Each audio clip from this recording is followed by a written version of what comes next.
Welcome again, dear grade 8 students.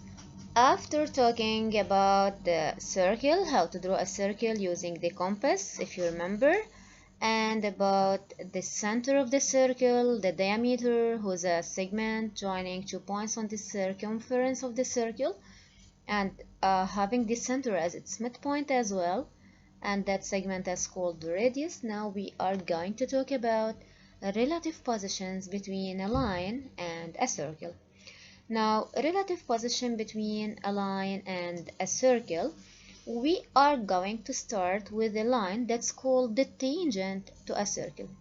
So, for example, if we have a point here, and I'm going to draw a tangent at that point, the tangent line is a line that intersects the circle at just one point.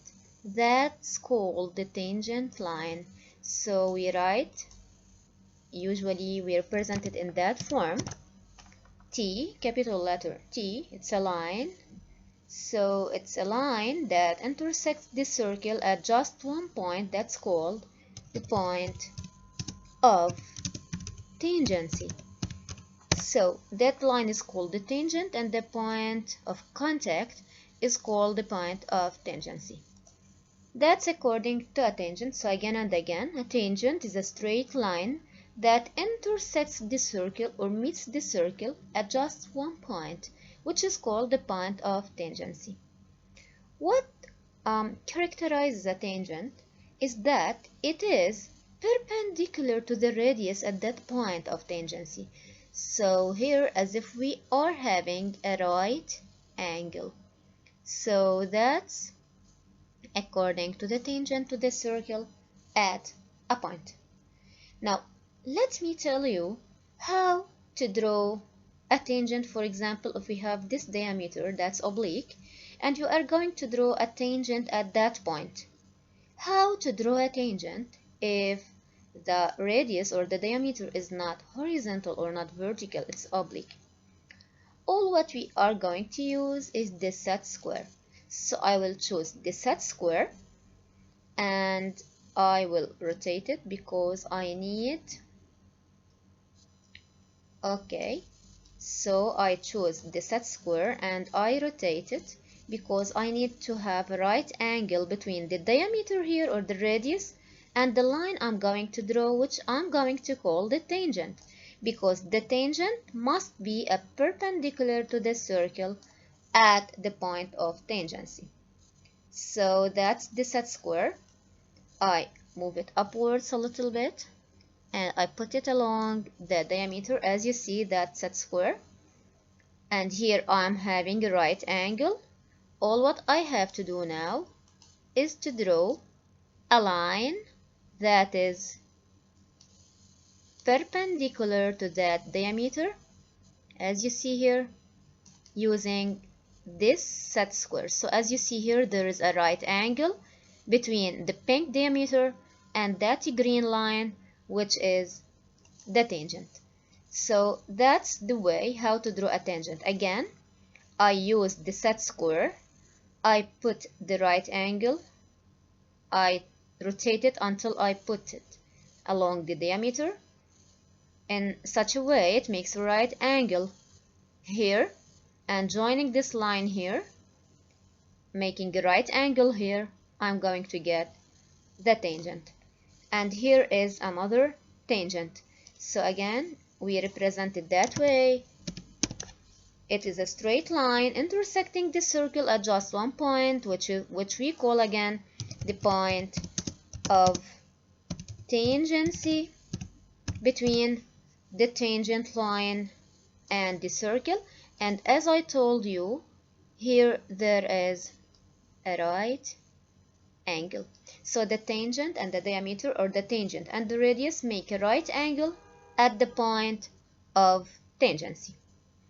Now let's talk about something called the secant line.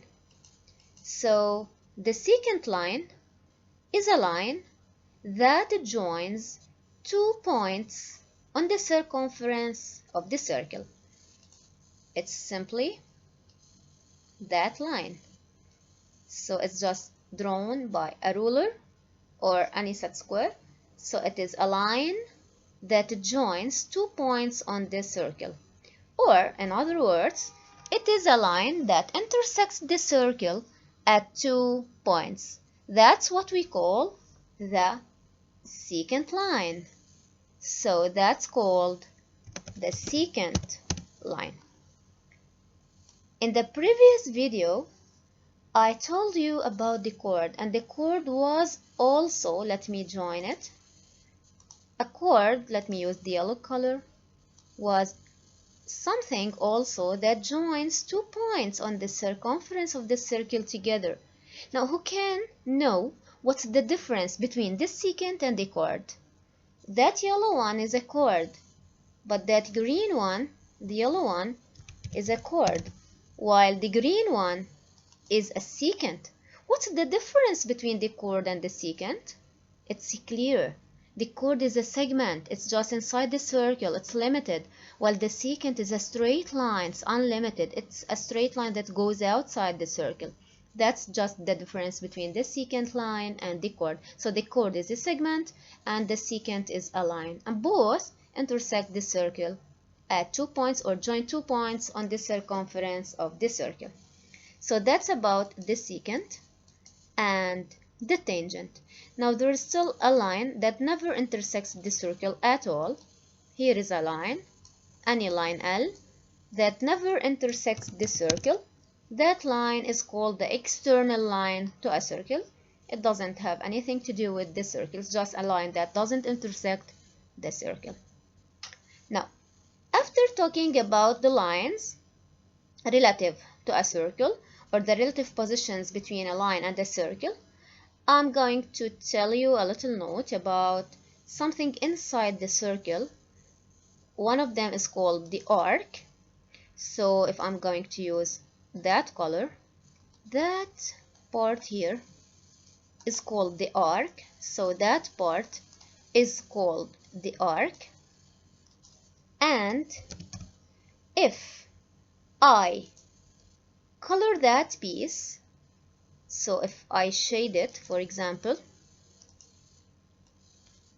that shaded piece of the circle is called the circular sector.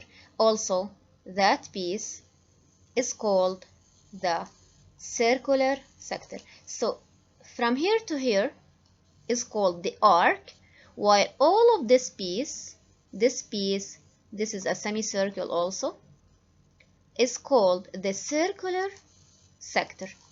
So we call it the circular sector. So the difference between an arc and a circular sector is that this is from here to here is the arc. If also I want to draw another arc, for example, that's an arc. So you see, that's an arc. That's an arc, while this piece is called the circular sector. For example, if this is point A and this is point B, then AOB is written as follows. AOB is called the circular sector. Now in the coming videos, I'm going to talk about relative positions between two circles. So in this video, we knew the relative positions between a line and a circle. We talked about the tangent, the secant, and the external line. We knew about the circular sector as a note. And in the coming videos, inshallah, we are going to talk about relative positions between circles among themselves.